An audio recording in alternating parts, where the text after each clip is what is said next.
ആ 7 star hotel നോക്കിക്കൊണ്ട് ഋഷി സ്വയം ചോദിച്ചു. ഏയ്, വരുന്നില്ലേ? അവിടെ ഹോട്ടലിന് പുറത്ത് തന്നെ നിന്നുപോയ ഋഷിയെ നോക്കി ഗൗരി ചോദിച്ചു. ഓ, ഇവിടെയാണോ നിന്റെ ഫ്രണ്ട്? ഋഷി ഗൗരിയോട് ചോദിച്ചു. No, not a friend, but a special person. Gauri അത് പറഞ്ഞുകൊണ്ട് തിരിഞ്ഞതും ഒരു സുമുഖനായ ചെറുപ്പക്കാരൻ പെട്ടെന്ന് അവളെയും കൂട്ടി അകത്തേക്ക് കയറി. പിന്നാലെ തന്നെ ഋഷിയും. Hey Jithin.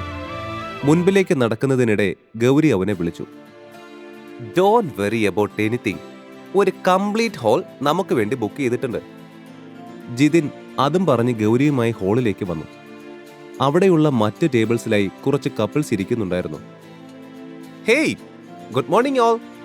This is my fiancee and today എന്റെ ഗൗരി എനിക്കൊരു അത്യപൂർവമായ ഒരു മെഡിസിൻ തരാൻ പോവുകയാണ്. നമ്മുടെ ഫോക്കസും സ്ട്രെങ്ത്തും അങ്ങനെ പല ശക്തികളും കൂട്ടാൻ സാധിക്കുന്ന ഒരു മെഡിസിൻ. എവിടെ ഗൗരി അത്? ജിതിൻ ചോദിച്ചു. ദാ നിൽക്കുന്നു മെഡിസിന്റെ ഓണർ. നേരെ പോയി കൈയോടെ വാങ്ങിച്ചോ.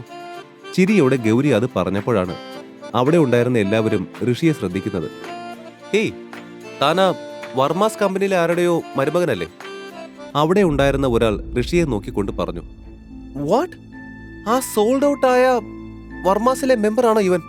ഷോ, എന്നാ ഞാൻ ഈ ആശിച്ച് കൂട്ടിയതൊക്കെ വെറുതെയാ. വർമാസിന്റെ അടുത്ത തട്ടിപ്പ് പ്രൊഡക്റ്റ് ആവും ഈ മെഡിസിൻ. അതിന്റെ പ്രത്യേകതകൾ താൻ പറഞ്ഞു കേട്ടപ്പോഴേ ഞാൻ ആലോചിക്കണമായിരുന്നു. പുച്ഛത്തോടെ ജിതിൻ പറഞ്ഞു. ഷട്ടപ്പ് ജിതിൻ. എന്റെ ഇൻവിറ്റേഷൻ കിട്ടിയ ഋഷി ഇവിടെ വന്നിരിക്കുന്നത്. ആൻഡ് അവന് തട്ടിപ്പ് കാണിക്കേണ്ട ആവശ്യമൊന്നുമില്ല. Please keep your manners. ജിതിന്റെ സംസാര രീതി കേട്ട് പെട്ടെന്ന് തന്നെ ദേഷ്യം വന്ന ഗൗരി പറഞ്ഞു. അത് കേട്ടതും അവിടെ ഉണ്ടായിരുന്നവരെല്ലാം അത്ഭുതത്തോടെ അവളെ തന്നെ നോക്കി. ഋഷിന് വേണ്ടി ഗൗരി അവിടെ ഉണ്ടായിരുന്ന എല്ലാവരുടെയും മുന്നിൽ വെച്ച് തന്റെ ഭാവി വരൻ ജിതിനോട് ഋഷിക്കായി ഫൈറ്റ് ചെയ്തു കൊണ്ടിരുന്നത് എല്ലാവർക്കും അത്ഭുതമായി. ജിതിനും അവളുടെ സ്വഭാവം ഒരു പിടിയും കിട്ടിയില്ല. ഗൗരി, നീ ഇവനെ അന്ധമായി വിശ്വസിക്കുക. He's A fraud. നീ ഇങ്ങനെ ബുദ്ധിയില്ലാതെ പെരുമാറല്ലേ. അല്ല, മെഡിസിൻ ഒക്കെ ഉണ്ടാക്കി ഇവൻ ആരാ? വല്ല സയന്റിസ്റ്റും ആണോ? ജിതിൻ ശബ്ദം താഴ്ത്തി അവളെ ശാസിച്ചു. ഗൗരി, ഞാൻ പോവാ. നിന്റെ ഫിയാൻസെ വലിയ ബുദ്ധിജീവിയല്ലേ. അദ്ദേഹത്തിന് നീ ഇനി എന്ത് തന്നെ പറഞ്ഞാലും വിശ്വസിക്കാനാവില്ല. വെറുതെ ആ വിഷയം പറഞ്ഞ് നിങ്ങൾ തമ്മിൽ തർക്കിക്കണ്ട. അതും പറഞ്ഞ് ഋഷിൻ അവിടെ നിന്നും ഇറങ്ങാൻ തുടങ്ങി. ഋഷിൻ, എനിക്കിത് അവന്റെ മുൻപിൽ പ്രൂവ് ചെയ്തേ പറ്റൂ. നീ പോവല്ലേ? കുറച്ചു നേരം വെയിറ്റ് ചെയ്തൂടെ? അതും പറഞ്ഞ് അവൾ ജിതിന് നേരെ നോക്കി. Jithin, trust me. അവന്റെ ബാക്ക്ഗ്രൗണ്ട് പറഞ്ഞ് കളിയാക്കാതെ അവന്റെ ടാലന്റ് എന്താണെന്ന് ശ്രദ്ധിക്കൂ. ഋഷിന എനിക്ക് ആ ടാബ്ലറ്റ് തന്നത്. He is very talented. Don't judge a book by its cover എന്നല്ലേ? ഗൗരി കുറച്ച് ശാന്തത കൈവരിച്ച് പറഞ്ഞു. Gauri, shut up. ഇവന്റെ ബാക്ക്ഗ്രൗണ്ട് നമ്മൾ കണക്കിലെടുത്തേ പറ്റൂ. ആ വർമാസ് ഫാമിലിയിലെ ഒരു മെമ്പറായ ഇവൻ ഇപ്പോ ഇങ്ങനൊരു വ്യാജ ടാബ്ലറ്റിന്റെ പേരും പറഞ്ഞ് പൈസ ഉണ്ടാക്കി ഫാമിലിയെ രക്ഷിക്കാനുള്ള പ്ലാനാ. ജിതിൻ അവളെ വിശ്വസിക്കാൻ തയ്യാറായില്ല. ഇതിപ്പോ ഈ മന്ദബുദ്ധി മനുഷ്യൻ ഇങ്ങേരെ എങ്ങനെ ഞാനൊന്ന് പറഞ്ഞു മനസ്സിലാക്കും? ആ, ഐഡിയ. ഋഷിനോടൊരു സാമ്പിൾ ചോദിച്ചാ പോരെ, അപ്പോ ഇവന് മനസ്സിലാവും. ഗൗരി മനസ്സിൽ കണക്ക് കൂട്ടി. ഋഷി, നീ ഒരു കാര്യം ചെയ്യൂ. ആ ടാബ്ലറ്റ് ഒരെണ്ണം ഇപ്പൊ എനിക്ക് തരുമോ? അത് കണ്ട ജിതിന് കാര്യം മനസ്സിലായിക്കോളും. അവൾ ഋഷിന്റെ നേരെ തിരിഞ്ഞുകൊണ്ട് ചോദിച്ചു. ഒന്ന് ആലോചിച്ച ശേഷം ഗൗരി തന്റെ ബെസ്റ്റ് ഫ്രണ്ട് ആണല്ലോ എന്ന് പരിഗണിച്ച് അവൾക്ക് വേണ്ടി ഒരു ടാബ്ലറ്റ് ഋഷി കൊടുത്തു. ഇതാ, നീ വെച്ചോ, ഞാൻ പോവാ. അതും പറഞ്ഞ് ഒരു ടാബ്ലറ്റ് അവളുടെ കൈവെള്ളയിൽ വെച്ചുകൊടുത്ത് അവൻ അവിടെ നിന്നും ഇറങ്ങാൻ നോക്കി. അപ്പോഴേക്കും അവനിരുന്ന ടേബിളിലേക്ക് വെയിറ്റർമാർ ഭക്ഷണവുമായി എത്തിയിരുന്നു. ഋഷിനും കൂടി കണക്കാക്കിയായിരുന്നു ഗൗരി ഓർഡർ പ്ലേസ് ചെയ്തിരുന്നത്. ഋഷി, പോവല്ലേ പ്ലീസ്. ഇത് നോക്കിക്കേ, നിനക്കും കൂടിയുള്ള ഫുഡ് ഞാൻ ഓർഡർ ചെയ്തിട്ടുണ്ട്. നീ ഇരിക്കേ, കഴിച്ചിട്ട് പോവാം. പോകാൻ ഒരുങ്ങിയ ഋഷിനെ അവൾ നിർബന്ധിച്ചു. ഇല്ല ഗൗരി, ഞാൻ ഇനിയും ഇവിടെ നിന്നാൽ ജിതിനത് ബുദ്ധിമുട്ടാവും. എന്തിനാ വെറുതെ നിങ്ങളുടെ മൊമെന്റ്സ് നശിപ്പിക്കുന്നേ? പിന്നെ എനിക്ക് ഓഫീസിൽ പോയിട്ട് നല്ല തിരക്കുണ്ട്. ആൻഡ് എനിക്ക് നിന്നോട് പിണക്കമൊന്നുമില്ല. അത്രയും പറഞ്ഞ് ഋഷൻ അവളോട് യാത്ര പറഞ്ഞു. പക്ഷേ ഗൗരിക്ക് അവനെ ഫുഡ് കഴിക്കാതെ പറഞ്ഞയക്കുന്നതിൽ നല്ല മനപ്രയാസം തോന്നി. ഋഷിൻ, നീ പോയാൽ എനിക്കത് വിഷമാവും. പ്ലീസ്, എനിക്ക് വേണ്ടി ഇരിക്കേ. ജിതിൻ പറഞ്ഞതൊന്നും നീ കാര്യമാക്കണ്ട. അവന് വേണ്ടി ഞാൻ നിന്നോട് സോറി പറയുന്നു. എനിക്ക് വേണ്ടിയും. ഗൗരി പതിഞ്ഞ സ്വരത്തിൽ ഋഷിനോട് പറഞ്ഞു.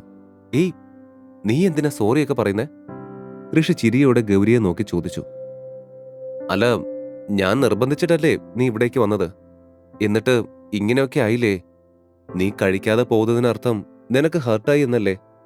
നീ ഇരിക്കാതിരുന്ന ഞാനും കഴിക്കില്ല. അവൾ അത്രയേറെ നിർബന്ധിച്ചപ്പോൾ അവൻ അവിടെ ഇരുന്നു. ഓഹ് എന്റെ ഗൗരി, എനിക്ക് വിഷമമൊന്നുമില്ല. നീ വെറുതെ കാട് കയറി ചിന്തിക്കണ്ട. ഇത്രയും സോഫ്റ്റായ നീ എങ്ങനെ പോലീസിലെത്തി? അവൻ അവൾക്കരികിലിരുന്ന് അവളോട് ചിരിച്ചുകൊണ്ട് ചോദിച്ചു. വെയിറ്റർ ഫുഡ് സെർവ് ചെയ്യുമ്പോൾ ജിതിനും ഋഷിനും ഒന്നും മിണ്ടാതിരുന്നു. അവരെ ഇപ്പോൾ എങ്ങനെ പരസ്പരം ഫ്രണ്ട്ലിയായി സംസാരിപ്പിക്കും എന്ന ചിന്തയിലായിരുന്നു ഗൗരി. ജിതിൻ, ഇതാണ് ഋഷിൻ കണ്ടുപിടിച്ച ടാബ്ലറ്റ്. കഴിച്ചു നോക്ക്, അപ്പം മനസ്സിലാവും ഇതിന്റെ പവർ. ഋഷിൻ നൽകിയ ടാബ്ലറ്റ് ജിതിന് നേരെ നീട്ടിക്കൊണ്ട് ഗൗരി പറഞ്ഞു. ആ ടാബ്ലറ്റിൽ അവൻ ഒരു വിശ്വാസവും ഇല്ലെങ്കിലും അവളെ ദേഷ്യം പിടിപ്പിക്കേണ്ട എന്ന് വിചാരിച്ച് അവൻ അത് കഴിച്ചു. അത് കഴിച്ച് അവൻ പുച്ഛത്തോടെ ഋഷിനെ നോക്കി. ഋഷിൻ, ഇതിന്റെ പേരിൽ തനിക്ക് ഏതായാലും 7 സ്റ്റാർ ഹോട്ടലിൽ നിന്നും ഓസിന് ഫുഡ് കഴിക്കാൻ കഴിഞ്ഞല്ലോ. അതും ഈ ഡ്യൂപ്ലിക്കേറ്റ് മരുന്ന് കാരണം. ജിതിൻ വായ തുറന്നതും ഋഷിനെ അധിക്ഷേപിക്കാൻ തുടങ്ങി. അവൻ എടുത്തു ചാടിയ പോലെ അങ്ങനെ പറഞ്ഞപ്പോൾ ഗൗരിക്കാകെ വല്ലാതായിപ്പോയി. ജിതിൻ, തനിക്ക് കുറച്ച് മര്യാദയ്ക്ക് സംസാരിച്ചൂടെ? അവൾ ശബ്ദം അടക്കി പിടിച്ച് ജിതിനോട് ചൂടായി. ഞാനൊരു സത്യം പറഞ്ഞതേ ഉള്ളൂ ഗൗരി, നീ അതിന് ചൂടാവണ്ട. ജിതിന്റെ ആറ്റിറ്റ്യൂഡ് കണ്ട് സഹി കെട്ടപ്പോൾ താൻ ആരാണെന്നും തന്റെ പവർ എന്താണെന്നും അവന് മനസ്സിലാക്കി കൊടുക്കണമെന്ന് ഋഷിന് തോന്നി. മിസ്റ്റർ ജിതിൻ, നിങ്ങളൊരു സ്പോർട്സ് സ്റ്റാർ അല്ലേ? ഗൗരി പറഞ്ഞപ്പോഴാ ഞാൻ അറിഞ്ഞത്. ആൻഡ് ഇവിടെ ഉള്ള ആർക്കെങ്കിലും അത് അറിയുമായിരുന്നോ? ഋഷി അവിടെ ഇരുന്ന എല്ലാവരെയും നോക്കി ചോദിച്ചു. ആരുമില്ലെന്ന് തലയാട്ടി. കണ്ടോ, ആർക്കും അറിയില്ല. സോ മോൻ ആദ്യം സ്വന്തമായി ഒരു ഇമേജ് ഉണ്ടാക്കാൻ നോക്ക്, എന്നിട്ട് മറ്റുള്ളവർക്കിട്ട് താങ്ങ. ആ ഒറ്റ ഡയലോഗിൽ തന്നെ ഋഷിൻ ജിതിന്റെ വായ അടപ്പിച്ചു കളഞ്ഞു. പക്ഷേ അത് കേട്ട് തളരാൻ ജിതിൻ തയ്യാറായിരുന്നില്ല. ഋഷിയുടെയും ജിതിന്റെയും വാക്കുപോരും അതിനെ തുടർന്നുള്ള ഗ്ലാസ് പൊട്ടിക്കലുമൊക്കെ വംശീവ് അസഹനീയതയോടെ നോക്കി നിന്നു. സഹി കെട്ട് അവൻ ഇതിൽ ഇടപെടാൻ തന്നെ തീരുമാനിച്ചു. എന്താ ഇവിടെ നിന്ന് ഇത്ര സൗണ്ട്? നോക്കൂ, ഇതൊരു പബ്ലിക് പ്ലേസ് ആണ്.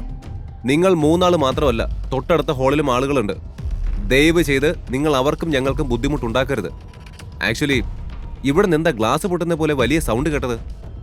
നിങ്ങൾ എന്തെങ്കിലും നാശനഷ്ടം വരുത്തിയിട്ടുണ്ടെങ്കിൽ അതിന്റെ കോമ്പൻസേഷൻ നൽകേണ്ടി വരും, കേട്ടല്ലോ. വംശീവ് അവരെ വാൺ ചെയ്തു പോവാൻ തുടങ്ങിയപ്പോഴാണ് അവന്റെ കാലിനടുത്തായി ചില്ല് കഷ്ണങ്ങൾ കണ്ടത്. കുനിഞ്ഞു നിന്ന് ഒരു കഷ്ണം എടുത്തു നോക്കി വംശീവ് നേരെ ജിതിനെ നോക്കി. നിങ്ങളാണോ ഇത് പൊട്ടിച്ചത്? ജിതിന് നേരെയായിരുന്നു ആ ചോദ്യം. അല്ല, ഞാനല്ല. ദേ, ആ തിരിഞ്ഞിരിക്കുന്ന അയാളാ ഇത് പൊട്ടിച്ചത്.